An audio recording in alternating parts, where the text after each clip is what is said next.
ஆனா இந்த முறை நாங்க வந்து ஒரு விஷயம் மனசு விட்டு உங்ககிட்ட பேசலான்னு தான் வந்தோம். இந்த குடும்பம் உங்களுக்கு தெரியும்ல, நம்ம நம்ம நம்ம குடும்பம்னே சொல்றேன், எங்க குடும்பம்ன்ற பாருங்க, நம்ம குடும்பம் உங்களுக்கு தெரியும்ல. நாங்க வந்து ஐயா நாங்கெல்லாம் வந்து சந்தோஷமா எங்க தாத்தா எங்க அப்பா எப்படி இருந்தாரு தெரியுமா? தெரியும்ல உங்களுக்கு. நம்ம வந்து பொங்கல் எல்லா நிகழ்ச்சிக்கும் நாங்க தைலாபுரத்துல தான் இருப்போம், அவரு கூட தான் இருப்போம். அப்படியே பேரன் பேத்தினா பேரன் விட பேத்தினா உயிர் அவருக்குலாம். இதுதான் உயிர் அவருக்கு. இது வந்து இந்த குடும்பத்தை வந்து ஒருத்தர் வந்து செதைச்சிட்டாரு, நாசமாக்கிட்டாருங்க எங்க குடும்பத்தை. நல்லா இருந்தா சந்தோஷமா இருந்தவங்க நாங்க எல்லாம் ஒன்னா.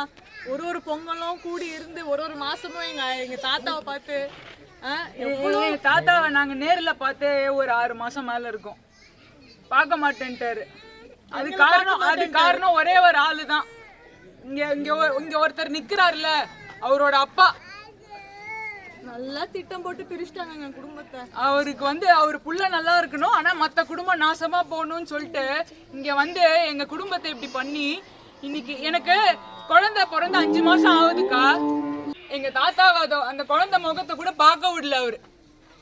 அது பேரு கூட எங்க தாத்தாக்கு தெரியாது. முதல்ல எங்களெல்லாம் எங்க ஐயா தான் வந்து பாப்பாரு.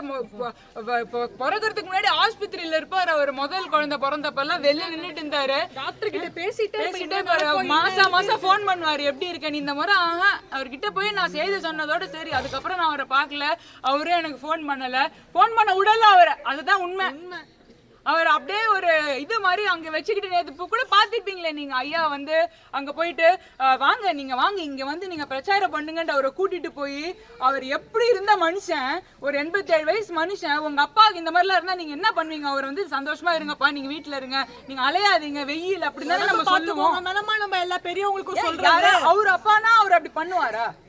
சரி, இவர் யாரோ தானே, என் புள்ள நல்லா இருக்கட்டும், ஆனா இந்த குடும்பம் நாசமா போட்டோம், இந்த கட்சியை உடைக்கலாம் அப்படின்னு சொல்லிட்டு எவ்வளவு பெரிய ஒரு துரோகம்.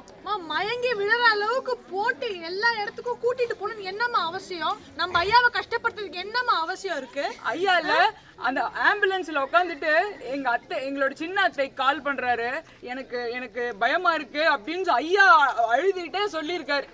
எனக்கு அதை கேட்டு என்னால நான் தூங்கவே இல்லை 3 நாளா. அவரை போய் பார்க்கலான்னா அதுவும் பார்க்க முடியல. இதுக்கெல்லாம் ஒரே ஒரு ஆள் தான்மா காரணம். நான் உங்ககிட்ட நான் வேற எதுவும் கேட்க வரல. நீங்க வந்து அந்த துரோகியை தயவு செஞ்சு மன்னிக்காதீங்க. நீங்க யாரும் அந்த துரோகியை மன்னிக்காதீங்க, அந்த குடும்பத்தை மன்னிக்காதீங்க, அந்த துரோகிக்கு வாய்ப்பு தராதீங்க இந்த இடத்துல. எங்க குடும்பத்தை பிரிச்சவங்க எப்படிமா உங்களை நல்லா பாத்துக்க முடியும்? நல்லா சந்தோஷமா இருந்தோம்மா. எவ்வளோ வருஷம் இது வரைக்கும் என்னென்னமோ பார்த்துருக்கோம்.